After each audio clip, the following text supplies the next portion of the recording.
Hello all welcome to my channel. ఈరోజు ఈ వీడియోలో పెసరపప్పుతో కిచిడి సింపుల్గా ఎలా చేసుకోవాలో చూపిస్తున్నాను. నేను 1 small glass of rice and పెసరపప్పు తీసుకున్నానండి. 2 ఈక్వల్ మెజర్మెంట్లో తీసుకున్నాను. దాన్ని 2 సార్లు వాటర్తో కడుక్కొని పక్కన పెట్టుకోవాలి. పక్కన పెట్టుకునేటప్పుడు కొంచెం వాటర్ దాంట్లో వేసుకుని పెట్టుకుంటే అవి నానతాయి అనమాట.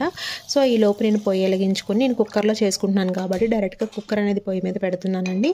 సో దాంట్లో 2 స్పూన్స్ ఆఫ్ ఆయిల్ వేసుకుంటున్నాను. దాని తర్వాత అది కొంచెం వేడెక్కిన తర్వాత ఒక బిర్యానీ ఆకు, చిన్న దాల్చిన చెక్క, లవంగాలు, యాలకులు, దాంట్లోనే ఒక స్పూన్ జీలకర్ర వేసుకుని కలుపుకుంటున్నాను. ఇలా కలుపుకున్న తర్వాత 2 పచ్చిమిర్చి కూడా వేసుకుంటున్నాను. చిన్న ఘాటు పెట్టి వేయండి, లేదంటే అవి పేలిపోతాయి.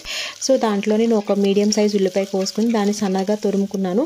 దాన్ని బాగా వేయించుకుంటున్నాను అనమాట. ఇలా మనకి కొంచెం బాగా దగ్గర పడిన తర్వాత ఇప్పుడు దీంట్లో మనం ఒక స్మాల్ సైజ్ టమాటా తీసుకున్నాను. దాన్ని చిన్న ముక్కలుగా కోసుకుని పెట్టుకున్నాను. అది కొంచెం మగ్గాలండి.